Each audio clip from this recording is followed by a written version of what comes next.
بسم الله الرحمن الرحيم. الحمد لله رب العالمين. اللهم صل وسلم وبارك على المبعوث رحمة العالمين سيدنا ومولانا وحبيبنا وقرة أعيننا قائد الغر المحجبين وشفيع المذنبين وسيد ولد آدم ولا فخر محمد بن عبد الله الهاشمي القرشي وعلى آله وأصحابه وأزواجه وذرياته ومن اهتدى بهديه واستنى بسنته وانتهج نهجه إلى يوم الدين. تركنا المحجة البيضاء ليلها كنهارها لا يزغها إلا هالك ثم أما بعد. So alhamdulillah, we are continuing our sessions entitled The Journey is the Destination, the path of the knowers of Allah, the path of the knowers of God, referencing primarily the book entitled Al-Arifin, the guiding pole of the knowers, written by Abdurrahman Abul Qasim al-Lajai, a scholar of Al-Andalus in the 6th century of the Hijrah. And we have made a slight diversion, not really a diversion, but it's connected to the topic, talking about prophetology or nubuwwat, looking at the theology behind our understanding of prophethood and messengerhood, and the necessary and possible and impossible attributes or inappropriate things that we think and conceptualize about our prophets and our messengers, alayhim as-salatu was-salam. So we had gone over the first aspect of that, which we called, but what has been understood to be as al-amana, and often referred to in conjunction with that as al-isma, so infallibility. So one of the cornerstones of prophetology, understanding our prophets, is that they are all infallible, and the consensus opinion, and I say consensus opinion because there are some dissenting opinions, but the consensus opinion is that they are infallible throughout their whole lives. So that would be before prophethood and after they have been conferred as prophets. And we also said in the previous session that this infallibility refers to that which would be considered sinful in their particular system of law, in their sharia.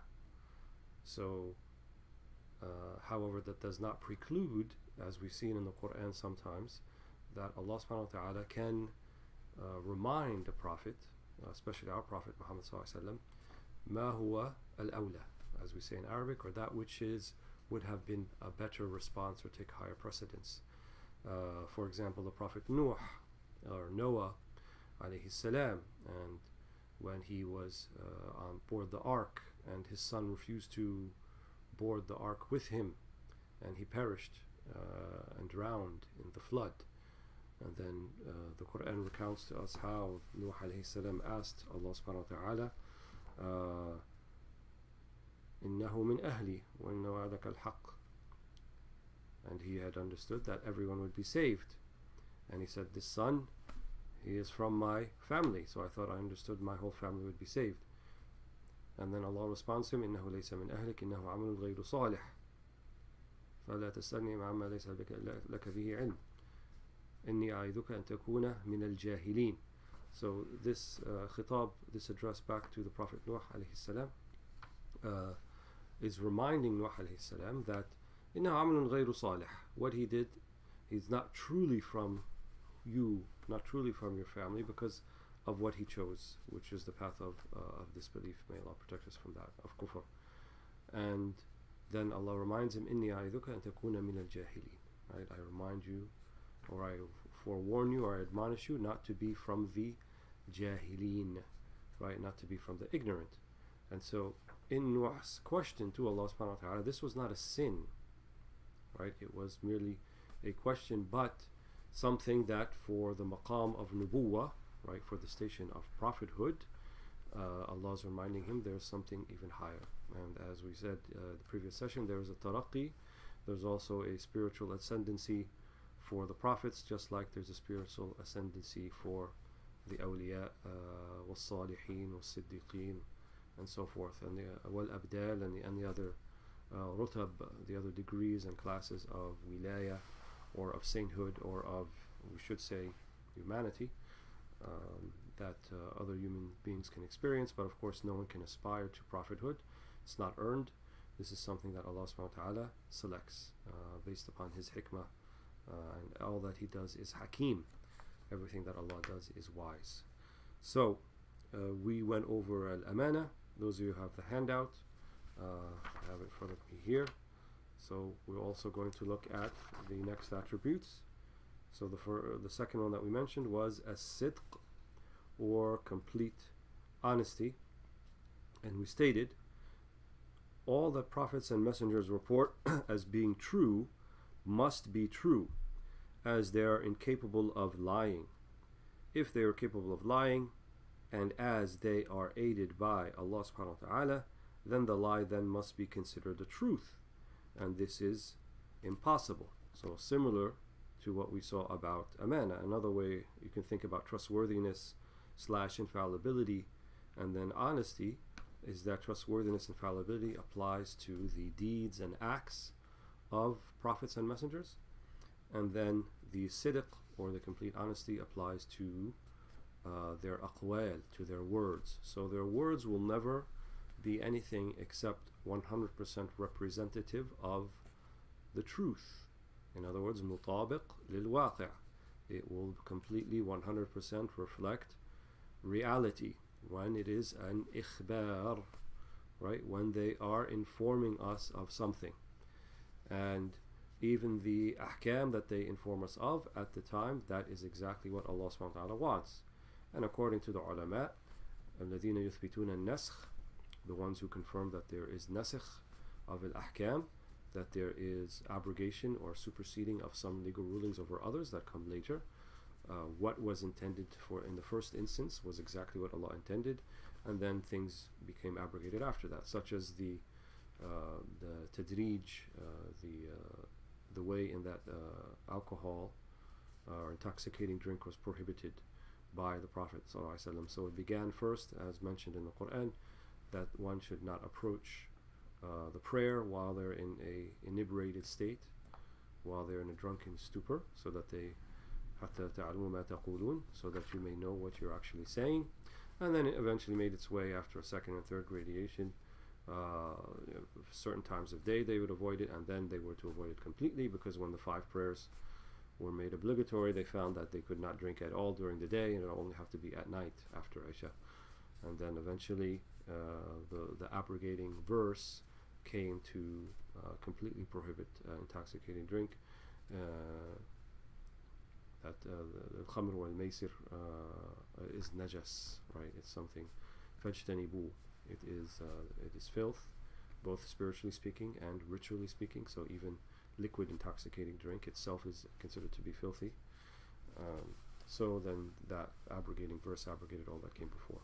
And then certainly they said there's no naskh, there is no abrogation in al-ikhbar amma mada. So there's no abrogation or superseding about things they told of that happened or occurred in the past. So when the Prophet ﷺ will talk about previous whether he talks about it from his own words or it comes from the Quran, right, about the Qawm Nuh, about the people of Noah, or the people of Lut, or the people of Ibrahim, or Pharaoh and Moses and so forth. So all of that, there's no naskh, there's no abrogation, because it's ikhbar amma mada. It is telling about that which occurred in the past, and so that can't be superseded or abrogated. It's only one way that could have happened, and then the Prophet ﷺ is telling us that way. Prophetic miracles are extraordinary, or I should say, also you could say extraordinary or extraordinary occurrences that defy common experiential norms, given to prophets and messengers as a sign of their honesty. So the mu'jizat or mu'jizat is something that they say in the books of theology. It's as if Allah subhanahu wa ta'ala is saying to the community, to the people, صَدَقَ عَبْدِي فِي مَا يَقُولُ. Right, so my servant here is truthful in all that he says. And the miracle then is a sign to indicate that he is indeed truthful in all that he says, because the miracle is defined as something. I think we defined it later on as extraordinary occurrences issued as a challenge by a prophet or messenger, as a proof of their honesty and claim of prophethood or messengerhood. So if one of those qualifiers is not there, then it's not considered to be a mu'jiza. It's not considered to be a prophetic miracle. So the prophetic miracle there then is there as a proof that this is true. What the messenger is saying is true, whether it's Muhammad sallallahu alaihi wasallam or Isa alayhi salam, or Musa alayhi salam, Moses, or Dawood, or Sulaiman, so forth, any of the 25 messengers and prophets mentioned in the Quran Al-Karim. And generally speaking, the mu'jizat, they tend to come in an area of human action that is specific to the particular period of time, something that humans at the particular period of time were quite interested in, or you could say was a particular norm or something they excelled in. So we see that the staff of Moses turned into a serpent that ate up all of the rest of the sorcerers' serpents. And some of the riwayat said that these sorcerers numbered in the thousands at the time. And all of them immediately realized, once that had happened, that what Musa alayhi salam did was not magic, was not sorcery, but it had to be something completely different.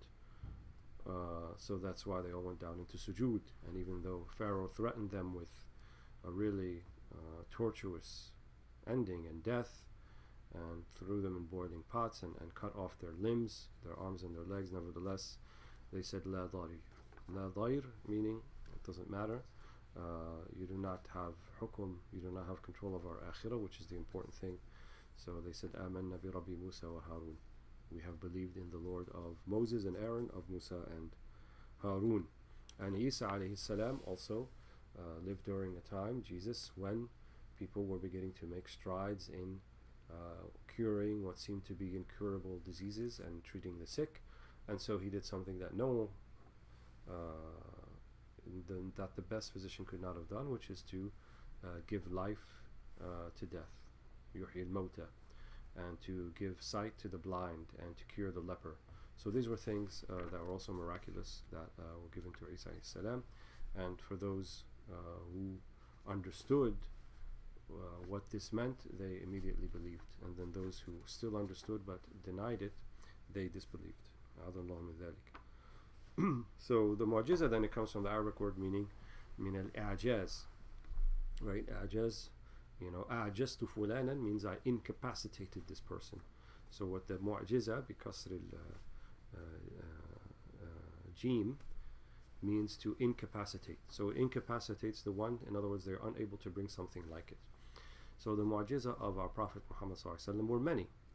Imam al-Bayhaqi probably has the best compilation of that, or compendium of it called Dala'il al-Nubuwah, Dala'il al-Nubuwah, or the evidences or the proofs of prophethood, which I believe is translated, if I'm not mistaken.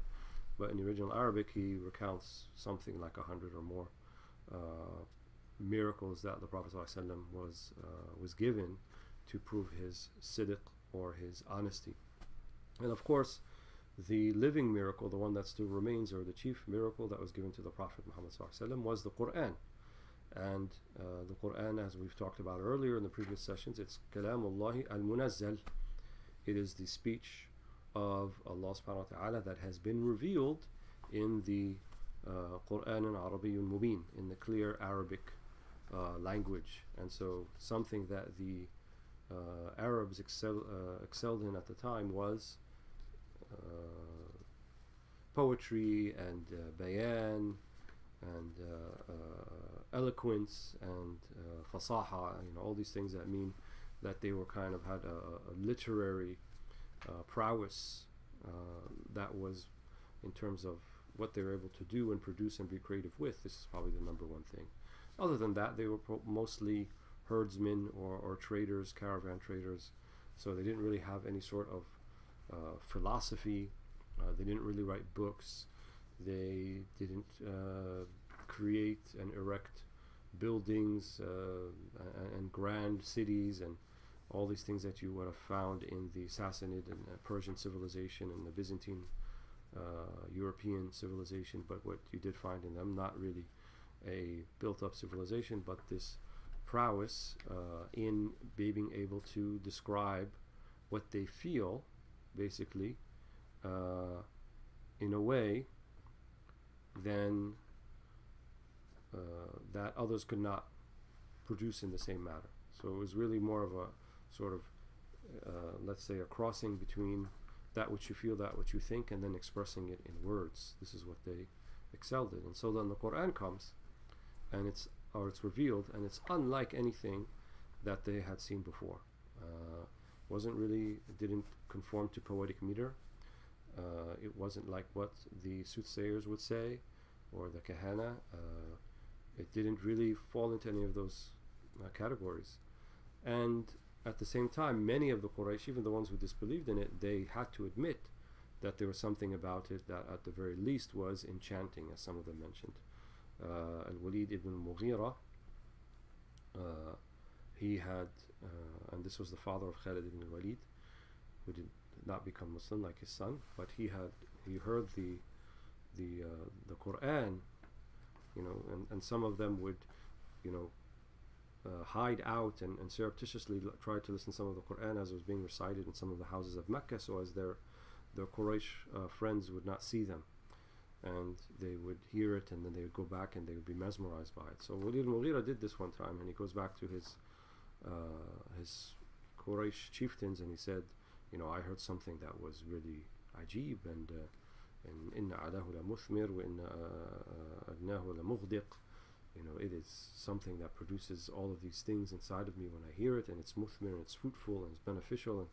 And then they kind of burst his bubble, so to speak, and they said, no, this is sihr, this is a type of sorcery and magic. Muhammad is doing sorcery over you, he's doing magic on you, you come back to your senses, so forth. Saffah ahlamana wa shattat shamlana, and all the things that they used to say, and wasaffaha aba'ana. He cursed our ancestors. Look, he doesn't like that they worshipped in this way, and he has disappointed us, and we thought it'd be more. So really all of the arguments, if we look at it, both in the Sirah of Ibn Hisham and the Quran, all of them conclude basically they didn't really have an argument to stand on. It was more about their expectation that the status quo should remain and should not be changed, because they were personally benefiting from the status quo. And so you found many of the companions who did become companions, who were not necessarily beneficiaries of the status quo. This was not a veil for them. And so there are many of them flocked to the Risala and flocked to the Rasul sallallahu alaihi wasallam and accepted Islam. But those who were veiled by their love of their own status, and you could even call it privilege, I suppose, and prestige, this acted as a veil, as a hindrance and an obstacle. And of course many of them did overcome that, but many of them did not. But what they could not do, and the challenge was issued in the Quran, first Ashir Surah Mithli, try to bring 10 verses, 10 chapters like the Quran, if you can reproduce that. And then it said even one verse, one ayah, one chapter, something like the Quran. And then the Quran clearly states, قل لو اجتمعت الجن والإنس على أن يأتوا مثل هذا القرآن لا يأتون مثله ولو كان بعضهم لبعض ظهيرا. Say, if all of the jinn and all of the ins, even the jinn and the human beings are all to come together and try to bring something like this Quran, and they all cooperating doing so, they would not be able to do so. And so there is no record that anyone actually tried. The one lame try, you could say, in the books of theology mention it, was by Al-Kadhab. Who was Al-Kadhab? Musaylama Al-Kadhab, the one who came from Eastern Arabia, and he wanted to strike a deal. This was after the Prophet ﷺ was in Medina, and he saw the influence that he had, and he would send ridiculous letters like, you can have Western Arabia and I'll take Eastern Arabia. I'm a prophet like you, and I have some wahi. What's this wahi? He would basically do muhakah. He would mimic some of the verses of the Quran, but in like a very actually ridiculous way. So he would look at Surah Al-Fil, the Surah of the elephant. He said, "Fil wama al-fil lahu khartum tawil wa dhaylun qasir," something like that. So he would say, "Oh, what about the elephant? Oh, he has a long trunk and he has a short tail," and so it's just muhakah. In other words, he's looking at the words of the Quran and just trying to mimic in that way. So he did not obviously bring the eloquence. He fooled no one really. So if it was as easy just to bring something that would challenge the Quran in its literary prowess, and the Quraysh definitely had this ability, right? They're the ones who sang the praises before Islam of the 7 odes, or Sab' al-Mu'allaqat, so much so that they wrote it in gold lettering and they hung it up from the walls of the Kaaba. But none of them were able to do that, and there's no record that any of them even tried, because they were not able to bring something like it. So the complete honesty or sidq of the prophets and messengers, this is something then that is a necessary attribute of all the prophets. The third one, called the tabligh, the conveyance of the message. So all messengers must convey the message, risala, upon which Allah has placed the burden of conveyance.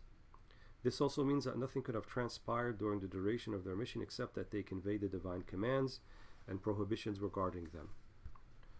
So we don't say that something that would have occurred during the time of the Prophet Muhammad ﷺ and he knew about it, and then we said, well, he remained silent, he didn't have a ruling about it. No, if there's a ruling about it, he would have conveyed it.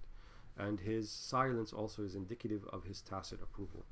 And we know this because the Sahaba would say, we used to do such and such during the time of the Prophet ﷺ, وَلَمْ يُنْكِرْ عَلَيْنَا وَلَمْ يُعَنِّفْ عَلَيْنَا, or something like that. And he did not censure us or blame us or prohibit us, وَلَمْ يَمْنَعْنَا, or prevent us from doing that particular thing, whatever it was that they did during the time of the Prophet Muhammad ﷺ. So all that they have been مَا أُمِرُوا بِتَبْلِيغِهِ يُبَلِّغُونَ, that which they have been ordered to convey, they convey.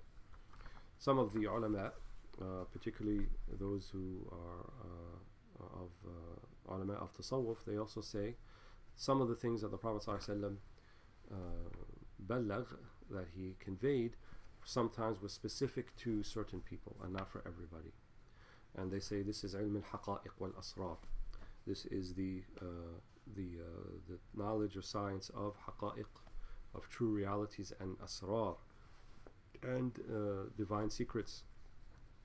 And this is somewhat based upon the hadith of Abu Hurairah, and he said, I was given wi'a'an by the Prophet ﷺ. I was given 2 vessels, one that he told me abuthuhu, one that he told me to convey and disseminate, and the other that I was not to. And he said if I were to convey the second one, they would have cut my throat. And one interpretation of that is that he was given the names of those later on in the Umayyad dynasty who would be treacherous and would harm and damage the reputation of Islam and so forth. That's one opinion that you find, but I believe the stronger opinion is that there are haqa'iq, there are asrar, there are things that some of the senior companions received that just would not be appropriate for everyone to try to digest and understand, because they would not be able to digest and understand it. And هذا من باب خاطب الناس على قدر عقولهم, speak to the people at a level that they can comprehend. And also the hadith of Ibn Mas'ud, that he said, ما أنت محدث قوم حديثا لا يبلغ عقولهم إلا ولقد كان لبعضهم فتنة. You will not convey something to someone that they don't comprehend completely, except that will be a fitna, a trial and tribulation for some of them. So all that the Prophet ﷺ has been ordered to convey, ما أمر بتبليغه فبلغ بلغ الرسالة وأدى الأمانة ونصح للأمة. We know that. He conveyed the message, and he gave his best sincere counsel to this ummah, and this is something that we don't have any doubt about it, alhamdulillah. So I did say all messengers must convey, going upon the opinion that messengers are the ones who convey, not necessarily prophets. But as we said earlier, if you look on the second page of the handout, you'll see that I mentioned the 2 opinions between prophets and messengers, which you mentioned in the previous session. So according to that first opinion, then it would be prophets and messengers would convey the message. And then finally, the 4th necessary attribute, something called al-fatana, or sagacity, we translated it. All prophets and messengers must be sagacious, of sound and piercing intellect.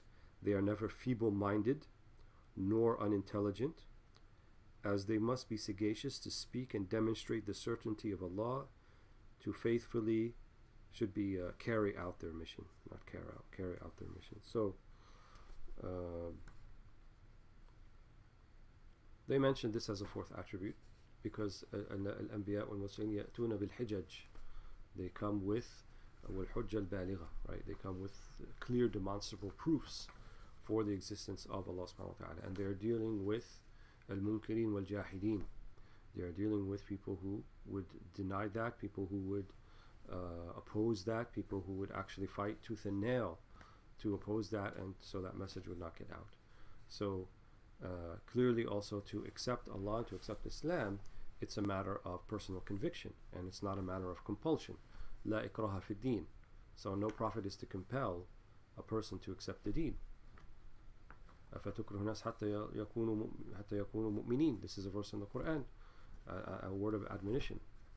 You know, you will not compel the people until they become believers. That's not for you to do. إنما عليك البلاغ لست عليهم بمسيطر. Right? This is the Quran speaking to the Prophet Muhammad sallallahu alaihi wasallam. You only have the obligation of conveyance. لست عليهم بمسيطر. Right? You cannot compel them. So how then to demonstrate? How then to speak about the cogency of the message? Well, it has to be via clear signs and a clear way to demonstrate that. And since the Prophet ﷺ huwa muballigh, then he has to speak and he has to show and so forth. So all of that requires sagacity or al-fatana. Now the permissible attributes, so those are the four necessary ones. The permissible attributes means these things can happen to prophets just like they can happen to other human beings. So we say all common human properties such as eating, drinking, marriage, sleep, aging, sickness, and death are all permissible attributes. So the vast majority of prophets took wives and they married, and some did not. Yahya alayhi salam or Isa alayhi salam did not marry, but it's not something as a general principle that celibacy is seen as some sort of higher maqam or higher station of being with God. In fact, marriage is the higher state of being, generally we say. And not taking a spouse doesn't mean that you are more dedicated to God or more committed to Allah than one who does. So we don't really have this in our tradition at all. And I think it's kind of based upon the false notion that the union between man and woman is somehow sinful at its core, right? We don't have the concept of original sin. We don't say that, that which transpired with Adam and Eve and Satan, and then later on, we don't say that it's somehow some sort of blemish on humanity, and both sexes, in fact, maybe even women are paying for it more. All of that whole discourse is not found within the Islamic discourse. So we see that actually it's a sign, it's an ayah, and this is how it's described in Allah in the Quran, that the union between man and woman and everything created in pairs is a sign of God. It's an ayah of Allah subhanahu wa ta'ala. Everything is in pairs except the one who is not in a pair, namely Allah subhanahu wa ta'ala. And if something is in pairs, that means the completion of the one is the completion of the pair. So you complete your deen, as mentioned in some of the hadith, when you complete the pairing that is part of the divine system, so to speak, sunan al-kawniyya, right? That everything was created in pairs, including man and woman. So prophets, they marry and they sleep and they age and they can get sick and they die. So these are all things that happen to prophets and messengers. They do not, however, suffer from any malady or sickness that would compromise their mission, such as insanity, leprosy, muteness, and permanent blindness. Right? Because if they are muballighin and they have to convey a message, then anything that is munaffir, right, anything that would be considered to be offensive to a degree by others, that they would not listen to them, then would not be appropriate for them to convey their message. You might say, well, what about Sayyidina Yaqub in the Quran? Didn't he go blind after min al-huzn, right, from sadness about Sayyidina Yusuf? That was not really blindness. He wasn't really blind. He just couldn't see in that moment. And then when he took the qamis, when he took the shirt of Yusuf, tadda basira, right, his sight came back to him. So that's not considered an issue, and that stopped him from conveying the message. And that which has been said about Sayyidina Ayub or Job alayhi salam, that he too went blind, or that he had such a sickness that people couldn't even come near him, and all of that is in from the Isra'iliyat. This is from the riwayat of the tribes of Israel, the Hebrew tribes that came in previous books. These are not Quranic. There's no Quranic basis to that, so we don't accept that was the case with Ayub alayhi salam. And you will find also in the Bible sometimes what looks like prophets committing sins and saying things that are completely inappropriate about divinity. So all of that we reject as something that never happened and could not happen with these prophets. So all of their words and acts then are from the legally obligatory and recommended. In other words, that which is legally obligatory and recommended for us. And then in addition to that, we have al-khasa'is that we mentioned earlier, those things that are very specific to the prophets that only they do. And it's usually in terms of something that's more burdensome. So the fact that our Prophet Muhammad ﷺ married more than 4 wives at a time is not a luxury or a privilege. It was a responsibility and it was a burden. And then their voluntary permissible acts always are done in the service of these two. So the voluntary permissible acts always done in the service of the wajib, the obligatory, and the recommended mandub acts. So even the way that they dressed and what you can call personal preference, many of the ulama say that we don't necessarily have to emulate them fi af'alihim al-jibiliyya, right, which means kind of their instinctual or inherent practices of like what they like to eat and what they don't eat. But nevertheless, we find the companions did endeavor to even emulate the Prophet ﷺ in those things. Like Sayyidina Anas ibn Malik in the Shama'il, it's mentioned that he used to look for the dubba in the stew, and the dubba is a type of gourd or squash. And when he was asked about it, he said, "Well, I saw the Prophet ﷺ liked it, so I like it too." So he saw that the Prophet ﷺ would be eating from it, so he wanted to do the same thing. So there's no blame then if someone even follows or tries to emulate the Prophet ﷺ fi af'alihi al-jibiliyya, right? And even those things that seem to be like personal preference for the Prophet Muhammad ﷺ.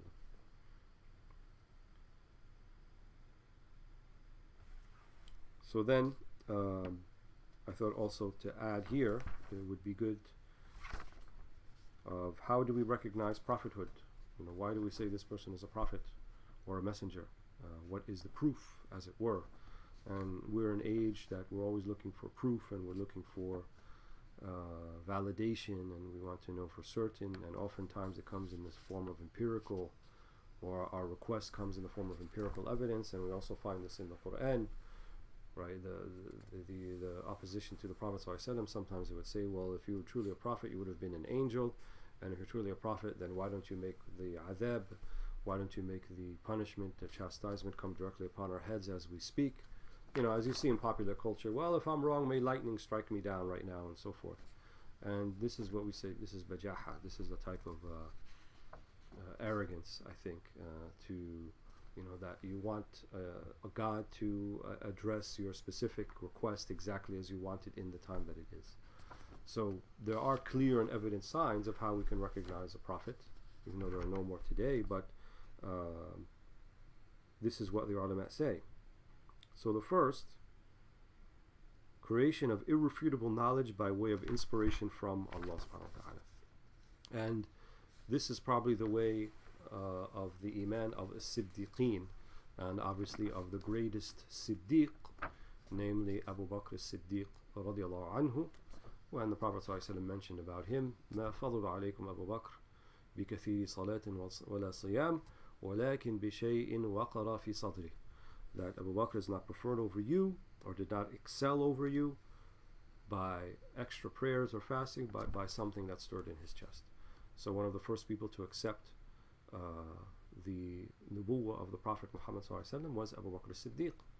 And that was even before there was any Quran really revealed, right? Iqra bismi rabbika alladhi khalaq was probably just a few lines from a few verses from Surah Al-Alaq. And even before him, Sittina Khadija bint Khuwaylid, our mother radiallahu anha, she accepted and knew and felt the prophethood of Muhammad sallallahu alaihi wasallam. Perhaps you can make an argument even before he fully realized it, sallallahu alaihi wasallam. And perhaps this is also what drew her to him even before they got married, and her interest in being married to him. And then obviously after Ghar Hira, after that first meeting with Archangel of Jibreel, and the Prophet ﷺ described what had happened when he said, إِنَّمَا خِفْتُ عَلَى نَفْسِي, right? He said, I was afraid, I wasn't sure what this is.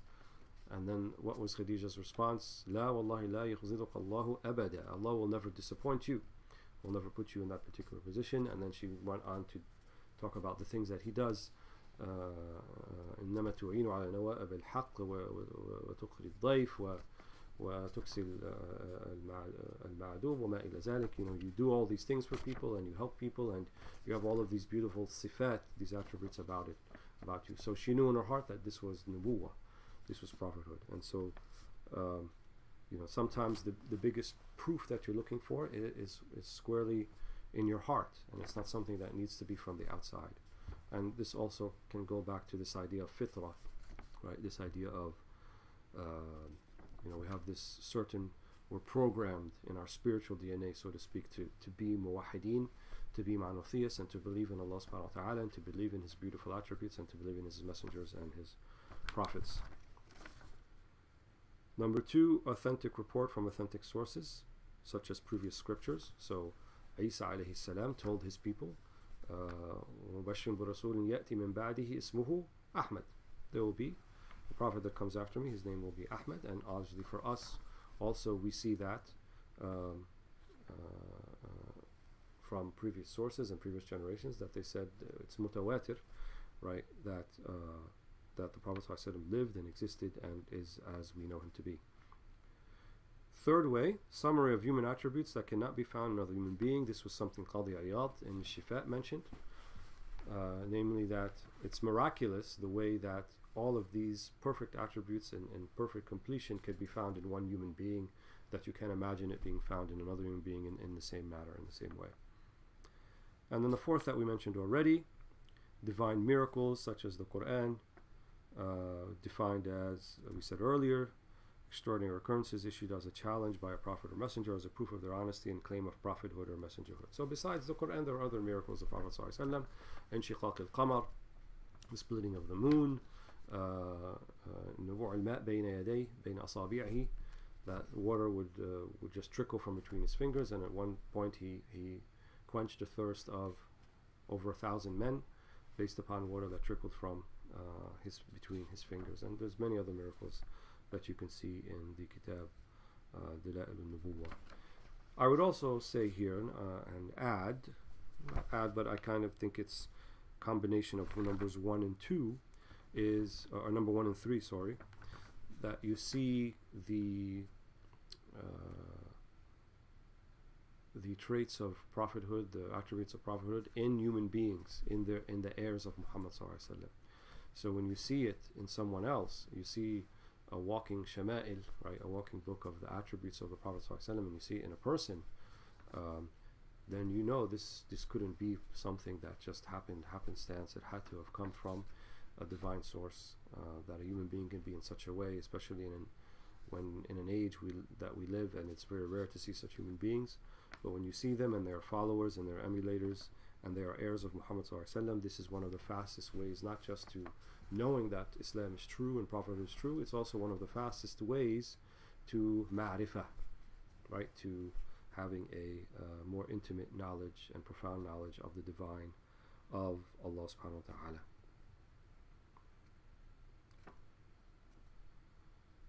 The interstates of prophets and messengers. Though prophets and messengers may exhibit common human attributes outwardly, such as non-chronic sickness, as we mentioned, occasional forgetfulness, their inner states are perfectly aligned with the divine decree. Thus, they never suffer weariness from their missions nor grievance. Rather, all the tests and tribulations they endure only bring them closer to Allah and raise them in degrees. If this is possible and observed in many members of the community, yani of our ummah, then what of those who are the beacons for the community, the prophets and messengers? This is not something that's impossible. To be completely aligned with the divine decree and not to have grievance and not to have weariness of that which Allah subhanahu wa ta'ala has decreed for you. If this is true about the awliya, was-siddiqeen wal-abdal, then why couldn't it be true? And indeed it is true about our prophets and messengers. And I mention this because occasionally I see people in social media and other places, they kind of say things that are inappropriate. It's not appropriate to say that our Prophet ﷺ, grew tired of this or didn't like this, and as if we are kind of some people say, well, he was a human being and we have to understand his humanity. And indeed he was a human being, but not like other human beings, right? Like the ruby amongst regular rocks, as Imam al-Busiri says. So it's not something that we to confirm his humanity, then we have to also confirm for him these sort of inner shortcomings. I don't agree with that. And I think that they were in perfect states, and those states also were ascending. There was in a state of taraqi, but they were perfect states nonetheless from day one of their prophethood. Wallahu ta'ala a'la wa a'lam. So we already talked about the difference between prophets and messengers. And as a final note, we said yesterday in the previous session, Allah was and is not obligated to send to humanity prophets and messengers to convey His message and serve as guiding exemplars of perfect fulfillment of divine commands and prohibitions. Rather, it was and is an act of pure grace, and one should ever remain grateful that Allah subhanahu wa ta'ala has sent us these examples.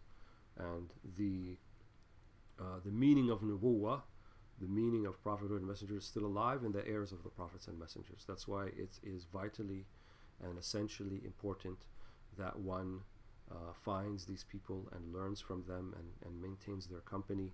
And it's also vital as a communal obligation that we produce these sorts of people, that we understand our deen very well, that we allow people to grow and to flourish and to be the best version of themselves. And this is ultimately what our Prophet ﷺ came to do. I think, to put it simplistically, he came to make everyone that he came into contact with the best version of themselves. That's basically how I think I see it. And once he instilled that in others, then they were able to do that for others as well, to bring out the best version in other people as well. And so we should also aim and endeavor to do that. Anyone we come into contact with, we should not endeavor to bring out the worst in people. We should not try to trigger them or provoke them or to see what they're made out of and test them. Rather, if we know our brother or sister, or even our brother and sister in humanity has a particular weakness in a particular thing, the idea is not to provoke that or to trigger that or to bring that out so that we may humiliate them. That's not the idea. I think the idea is we serve them, we protect them, we try to be prophetic with them. And this is ultimately what I think the Prophet ﷺ did with the Sahaba and the companions. Wallahu ta'ala a'la wa a'lam. Alhamdulillahi rabbil alameen. So I'm going to stop here. And with that, we've kind of finished the prophetology. And tomorrow, or the next session, we will go over eschatology. Hopefully one session, maybe two, looking at things of as-sam'iyat, things that are of the unseen, and just kind of a general overview with that. Alhamdulillahi rabbil alameen. So